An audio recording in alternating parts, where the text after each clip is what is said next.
نحمدہ ونصلی ونسلم علی رسولہ الکریم اما بعد فاعوذ باللہ من الشیطان الرجیم بسم اللہ الرحمن الرحیم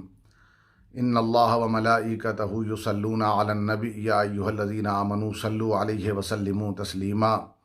اللہم صلی علی سیدنا و نبینا مولانا محمد وعلی آل سیدنا و نبینا مولانا محمد وبارک وسلم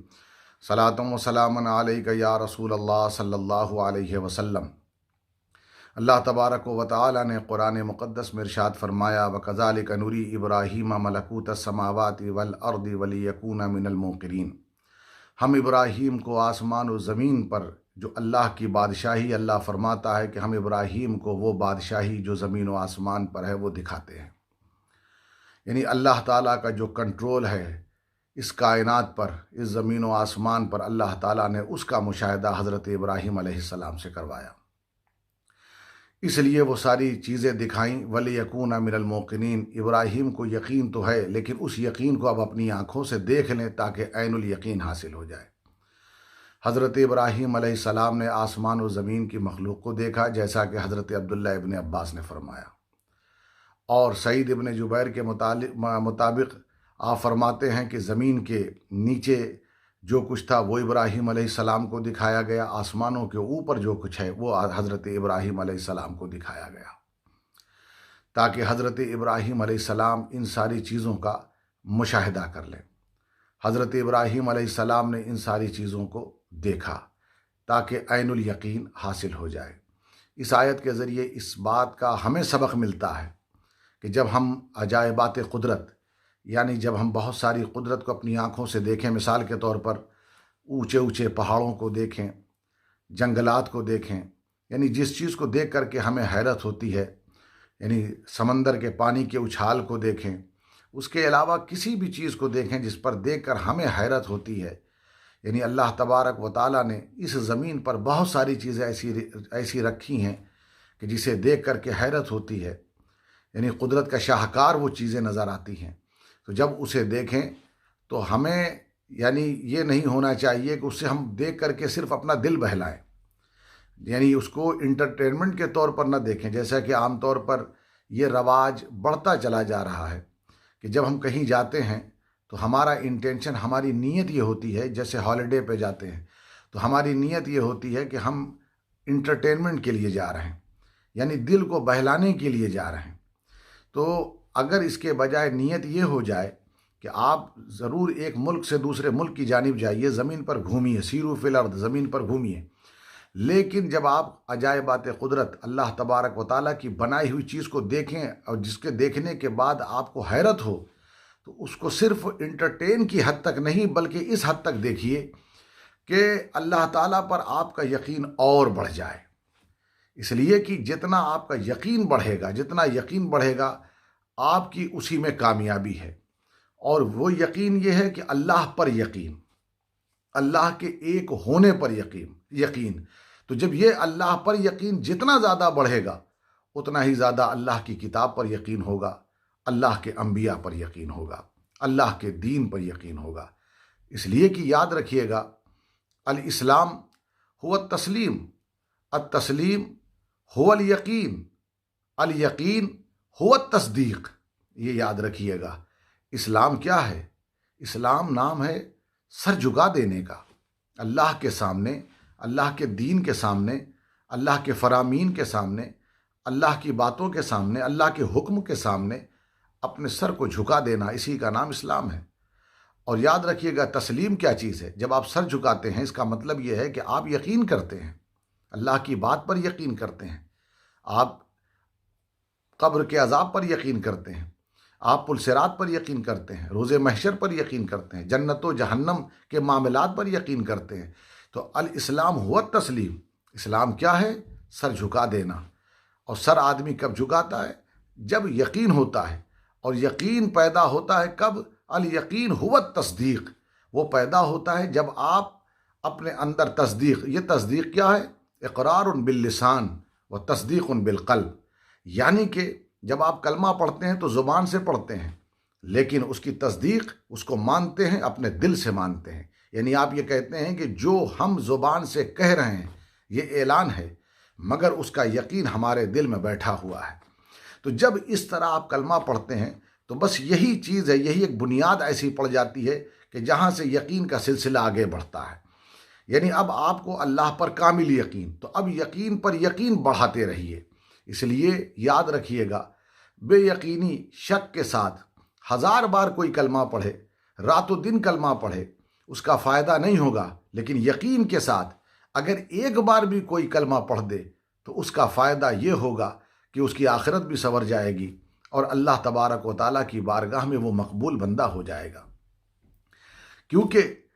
ایسے تو زبان سے پڑھنے والے آپ کو بہت سارے ملیں گے، یعنی کبھی کبھی کفار بھی اپنی زبان سے کلمہ پڑھ دیتے ہیں، مگر انہیں اس کلمے پر یقین نہیں ہوتا۔ یعنی پڑھنا صرف کافی نہیں ہے، بلکہ اس پر یقین ہونا چاہیے، یعنی اس کلمے کی آپ تصدیق کریں، یعنی آپ مانتے ہیں کہ اللہ کے سوا کوئی عبادت کے لائق نہیں ہے، اللہ ایک ہے، آپ مانتے ہیں محمد صلی اللہ علیہ وسلم اللہ کے رسول ہیں۔ یہ زبان سے کہا جائے اور دل سے اس کا یقین کیا جائے، یہ ہے اسلام۔ اور اسی یقین کے بعد اپنے یقین کو آپ بلڈ اپ کرتے رہیے، اس کو آگے بڑھاتے رہیے۔ تو دیکھیے حضرت ابراہیم علیہ السلام نے جب یہ ساری نشانیاں دیکھیں، اس نشانیوں کو دیکھنے کے بعد آپ دیکھیے کیسا یقین ہوتا ہے کہ جب نمرود نے ایک بہت بڑی آگ تیار کروائی، جس کو قرآن نے یوں بیان کیا، قالوا ابنوا لہ بنیانا فالقوہ فی الجحیم، یعنی ایک بہت ہی مضبوط دیوار چاروں طرف سے اس نے ایک باؤنڈری وال بنوائی اور اس کے اندر آگ بھر دی، فالقوہ فی الجحیم، اس کے اندر آگ بھر کے اس نے اعلان کیا کہ ابراہیم کو اس آگ میں ڈالا جائے۔ حضرت ابراہیم علیہ السلام کو یقین اتنا تھا کہ جب آگ میں ڈالے جا رہے تھے اس سے پہلے حضرت جبرائیل نے آ کر کے کہا تھا کہ اے خلیل اللہ، اگر آپ کو میری کوئی حاجت و ضرورت ہے تو آپ فرما دیجیے۔ حضرت ابراہیم نے کہا یہ معاملہ میرا اور میرے رب کے درمیان کا معاملہ ہے، اسے اس پر ہی چھوڑ دو۔ اتنا یقین تھا کہ اللہ تعالیٰ مجھے دیکھ رہا ہے، میرے معاملات کو دیکھ رہا ہے۔ یعنی اس یقین کی بنیاد پر حضرت ابراہیم کا اتنا مضبوط رابطہ اپنے رب سے تھا کہ انہیں اب کسی کی حاجت نہیں تھی، اور جس کا نتیجہ پھر یہ نکلا کہ جب حضرت ابراہیم علیہ السلام کو نمرود کی تیار کی ہوئی وہ بھڑکتی ہوئی آگ جس کے اندر ڈالا گیا، تو اللہ نے حکم فرمایا قلنا یا نار کونی بردم و سلاما علی ابراہیم، ہم نے کہا اے آگ تو ٹھنڈی ہو جا اور سلامتی ہو جا، قلنا یا نار کونی بردم و سلاما، سلامتی ہو جا کس پر؟ علی ابراہیم، یعنی حضرت ابراہیم علیہ السلام پر۔ اسی لیے مفسرین فرماتے ہیں اللہ نے ابراہیم علیہ السلام کا نام لے لیا تو حضرت ابراہیم پر آگ ٹھنڈی ہو گئی۔ اگر اللہ نے صرف یہ کہا ہوتا قلنا یا نارو کونی بردن و سلامن، اے آگ تو ٹھنڈی ہو جا اور سلامتی بن جا، تو پھر آگ ہمیشہ کے لیے ہر آگ ٹھنڈی ہو جاتی، یہ حکم خداوندی کے بنیاد پر۔ لیکن اللہ نے اس لیے فرمایا کہ ابراہیم کے لیے تو ٹھنڈی بھی ہو جا اور سلامتی بھی بن جا، اسی لیے وہ آگ ٹھنڈی ہو گئی، باقی آگ اپنا کام اسی طرح کر رہی ہے جو آگ کا اپنا کام ہے جلانے کا۔ تو یہاں آپ یاد رکھیے گا ابراہیم علیہ السلام کو ایسا کامل یقین کہ اس سے بڑی مصیبت کیا ہے کہ ایک انسان کو زندہ آگ میں، وہ بھی بھڑکتی ہوئی آگ میں جس کے قریب کوئی پرندہ بھی نہیں جا سکتا، وہاں پر پھینکا جا رہا ہے، لیکن یقین ایسا تھا، اس یقین کی بنیاد پر اس آگ سے حضرت ابراہیم علیہ السلام خوفزدہ نہیں تھے۔ تو یہ یقین جب پیدا ہو جاتا ہے تو کامیابی ملتی ہے۔ وہ حضرت خلیل اللہ تھے، ظاہر سی بات ہے کہ ان کا یقین کامل و اکمل تھا، لیکن کم سے کم حضور اکرم صلی اللہ علیہ وسلم کا امتی ہونے کی بنیاد پر ہمارے اندر بھی تھوڑا بہت یقین کی چمک ہونی چاہیے، یقین کی روشنی ہونی چاہیے۔ بڑی سے بڑی مصیبتیں آتی ہیں، ہم اپنے یقین کو اگر اللہ کی طرف بڑھا لیں تو یقین جانیے، میں آپ کو دعوے سے کہتا ہوں یہ ہم سب کی یہ کمیاں ہیں، کیونکہ شک کی دنیا میں رہتے رہتے اب یقین جو ہمارے اندر بسا ہوا تھا وہ کمزور پڑتا جا رہا ہے اور شک اپنی جگہ بنا رہا ہے۔ یہ نہ ہونے دیجئے خدا را، شک کو دور کیجئے، یقین کو اپنے اندر پیدا کیجئے، یقین کو اور زیادہ بڑھائیے۔ اللہ پر جتنا یقین بڑھے گا اتنا ہی زیادہ کامیابی حاصل ہوگی۔ اسی لیے یہ یقین جب تھا تو یاد رکھیے گا، دشت تو دشت ہے دریا بھی نہ چھوڑے ہم نے، بحر ظلمات میں دوڑا دیے گھوڑے ہم نے۔ وہ یقین تھا صحابہ کرام کا، وہ یقین تھا، یاد رکھیے گا۔ اسی یقین کے ساتھ امام حسین کربلا کے میدان میں آئے، آپ دیکھیے کیسی فتح و نصرت کا نعرہ بجا، اسی یقین کی بنیاد پر کہ آج تک حسین زندہ باد کا نعرہ لگ رہا ہے، صدیاں گزر گئیں لیکن یا حسین کی صدائیں آج بھی بلند ہو رہی ہیں اسی یقین کی بنیاد پر۔ تو اگر یہ یقین آج بھی مسلمان اپنے اندر پیدا کر لے اور اللہ کے سامنے سر نیاز جھکا دے، اپنے سر کو جھکا دے، تو پھر کامیابی ہر حال میں مسلمانوں کی ہی ہوگی۔ پہلی بات تو یہ ہے، یہ مقصد ہے کہ جب اللہ تعالیٰ کی زمین پر چلیے تو اپنے یقین کو بڑھائیے۔ یقین کا کلمہ کامیاب کلمہ ہے۔ حضرت ابراہیم علیہ الصلاۃ والتسلیم نے، یاد رکھیے گا، اس موڑ پر بھی آپ نے، یعنی جب آگ میں آپ کو ڈالا جا رہا تھا آپ خوفزدہ نہیں ہوئے۔ حضرت ابراہیم علیہ السلام نے چونکہ اللہ کی مخلوقات کا مشاہدہ کیا، اللہ کی بادشاہی کو دیکھا، اللہ کا کنٹرول دیکھا، حضرت ابراہیم علیہ السلام نے اس کا اظہار بھی فرما دیا کہ دیکھو میرے رب کا کیسا کنٹرول ہے، جس آگ کے قریب کوئی بھی نہیں جا سکتا، تو وہ مگر حضرت میرے رب کا ایسا کنٹرول ہے کہ وہ آگ مجھے نہیں جلا سکتی، اور حضرت ابراہیم علیہ السلام کے لیے وہ آگ کو گلزار بنا دیا گیا اور حضرت ابراہیم علیہ السلام محفوظ رہے۔ لیکن جب لوگ تبلیغ سے، حضرت ابراہیم علیہ السلام نے اتنی ساری نشانیاں، اتنے دلائل قائم کیے، اس کے باوجود بھی بہت سارے معجزات بھی دکھائے، لیکن جب لوگ حضرت ابراہیم علیہ السلام کے دیے ہوئے دلائل کو تسلیم کرنے سے بھاگنے لگے، انی ذاہب الی ربی، تو آپ نے فرمایا کہ میں اب اپنے رب کی طرف جا رہا ہوں، سیہدین۔ اب ظاہر سی بات ہے کہ وہ جدھر کا راستہ، جدھر بھی ہدایت فرمائے گا، جدھر بھیجے گا ادھر جائے گا۔ اپنے رب سے حکم لیا ہجرت کے لیے، اور حضرت ابراہیم علیہ السلام دوسرے مقام کے لیے روانہ ہو گئے۔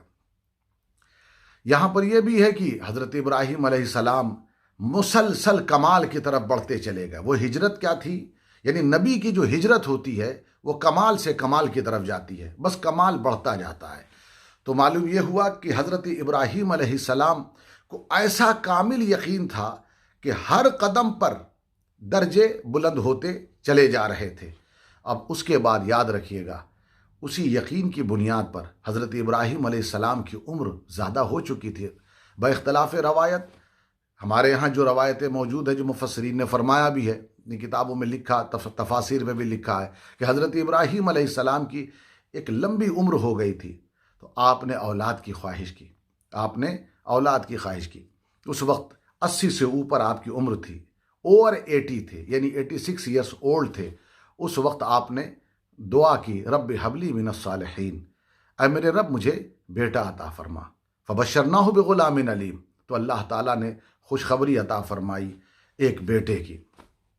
اب آپ دیکھیے، یہاں پر یہ پتہ چلا کہ حضرت ابراہیم علیہ السلام کا کیسا کامل یقین تھا، کیسا کامل و اکمل یقین تھا، کہ اس یقین ہی کی بنیاد پر، ورنہ اس عمر میں جانے، کچھ دعائیں ایسی ہوتی ہیں کہ ایک عمر میں جانے کے بعد لوگ مانگنا چھوڑ دیتے ہیں، وہ یہ سمجھتے ہیں کہ یہ ممکنات میں سے نہیں ہے، یہ مانگنا بیکار ہے، لہٰذا نہیں مانگنا چاہیے۔ لیکن حضرت ابراہیم علیہ السلام کا یقین دیکھیے کہ اس عمر میں مانگا، اور ایسا یقین تھا کہ اللہ تبارک و تعالیٰ نے انہیں حضرت اسماعیل علیہ السلام عطا فرمایا، اور یقین جانیے کیسا بیٹا عطا فرمایا۔ تو یہ کیسا شاندار عظیم بیٹا، عظیم باپ کو عظیم بیٹا اللہ نے عطا فرمایا۔ تو یہ حضرت ابراہیم علیہ السلام کا یقین تھا۔ تو ہر موڑ پر نبیوں کی زندگی میں آپ کو یقین کی دولت ملے گی، اولیاء کی زندگی میں یقین کی دولت ملے گی۔ تو میری بھی یہی دعا ہے اللہ تعالیٰ کی بارگاہ میں، پروردگار عالم ہم سب کو بھی یقین کی دولت سے مالا مال فرما، وہ یقین جو تجھ پر ہو، تیرے رسول پر، تیری کتاب پر، تیرے دین پر۔ وآخر دعوانا ان الحمد للہ رب العالمین۔